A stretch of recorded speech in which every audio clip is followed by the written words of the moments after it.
Framing. Greenhouse corner columns are duplicated, and the top or bottom of the column can be determined by consulting the erection drawings. Tip: install clips to the top of all columns before they are erected.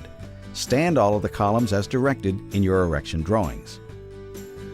Mid-girts add strength to the walls and increase the rigidity of the entire structure. They also allow easier attachment of shelving and racks. These components are attached much the same as the other framing members, using the same type of clips and bolts. Place the mid-girts according to the installation drawings that came with your particular greenhouse. Next, place the rafters on the end wall columns, using just one bolt on the inside of the clip as shown in the erection drawings. If your particular greenhouse is long enough to require a middle rafter, it will be added after the eave channels are installed. At the top of the column on each corner, make sure the bolt holding the rafter to the top of the column is very loose. This will allow the eave channel to slide into place as shown in the erection details. Next, install the eave channel. Slide both ends of the channel around the end of the rafter until the bolt holes line up. Install both bolts in the corner connection and repeat this process at all corners.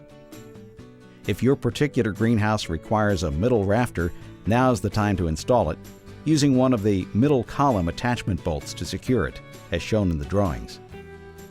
The door frame and door should now be set in place. Because there are different size doors available, consult the written instructions for your particular greenhouse.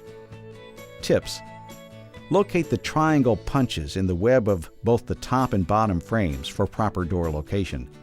These triangle punches designate the location of both sides of the door frame. At this point, plumb the columns and square the walls with temporary bracing. When possible, place the temporary bracing on the inside of the frame to accommodate the installation of the exterior wall sheeting without removal of the bracing. The roof purlins can now be bolted to the rafters as shown in the drawings.